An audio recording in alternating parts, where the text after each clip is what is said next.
After water, tea is the second most consumed drink in the world. The British were obsessed with tea, much like today, really. Would you like a cup of tea?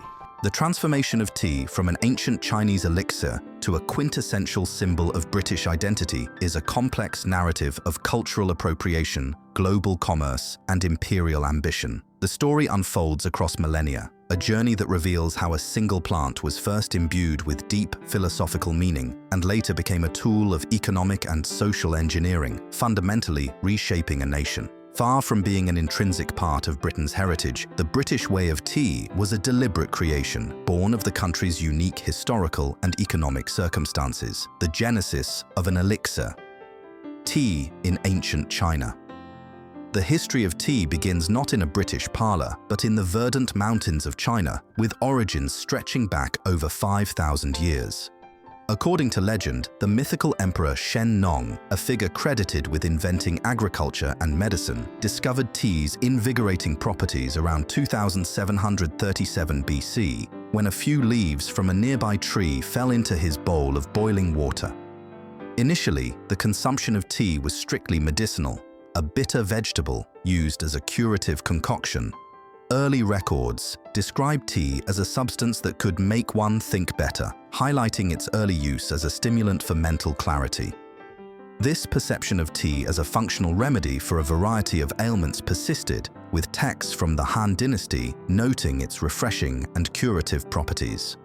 By the Han Dynasty, however, a pivotal shift was underway.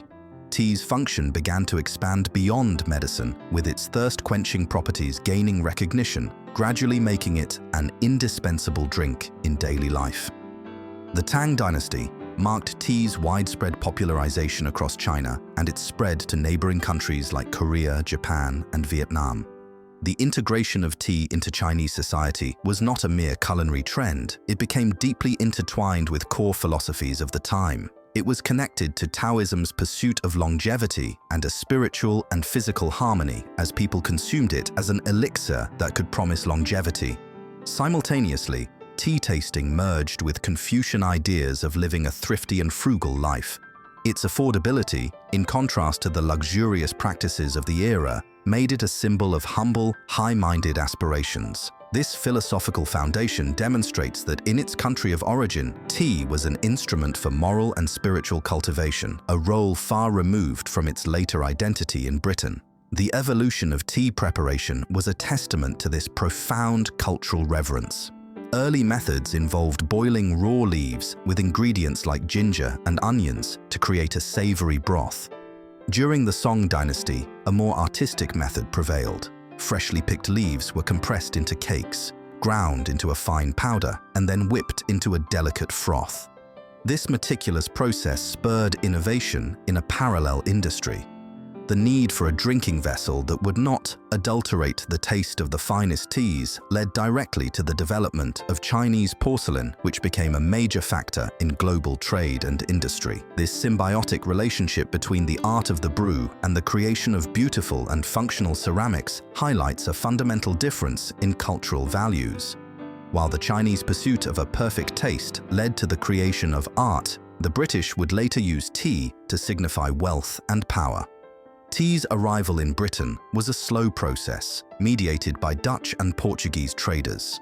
The earliest known English reference dates to 1615, when an East India Company agent in Japan requested a pot of the best sort of chaw. The first public sale of tea in London was not until 1657 at a coffee house in Exchange Alley. Initially, tea was not marketed for its flavor, but for its purported health benefits that could cure everything from headaches to gout. This appeal to medical discourse was a primary factor in its early adoption, especially among men who frequented coffee houses. However, the most significant catalyst for tea's popularity was the arrival of Catherine of Braganza in 1662. The Portuguese princess, who married King Charles II, brought a casket of tea with her, as it was already a preferred beverage among the aristocracy in her native country. Her personal affinity for the drink made it fashionable among the English royal court, a trend that swiftly spread to the wealthier classes. In these early years, tea was an exorbitant luxury, costing 6 to 10 times more than coffee. Its high price dictated its consumption in private, exclusive settings. For the elite, the ritual of taking tea was a carefully curated affair. Household inventories from the 17th and 18th centuries list delicate porcelain tea sets not in kitchens or dining rooms, but in small private closets or boudoirs, where high-status women would receive close friends. The nascent British tea culture was thus a distinctly gendered affair, deliberately constructed as a separate sphere from the male-dominated social venues of the time. As men congregated in coffeehouses to discuss politics and commerce, a space from which women were often legally excluded, tea offered an elegant, private alternative. This initial separation was a critical factor in how tea became so deeply embedded in the British domestic sphere, a defining characteristic that persists to this day. It entered society not as a public drink, but as a private, female-led ritual.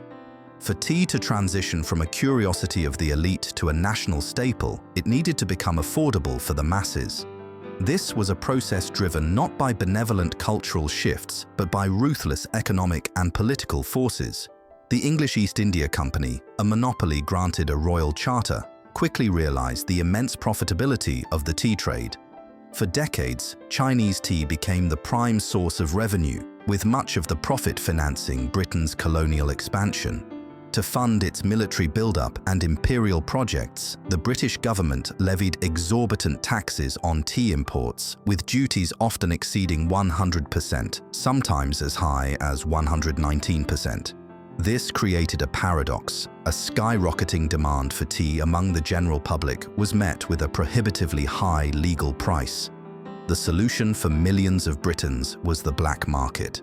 Smuggling became a growth industry, with some estimates suggesting that more than 3/4 of all tea consumed in the mid-18th century was contraband.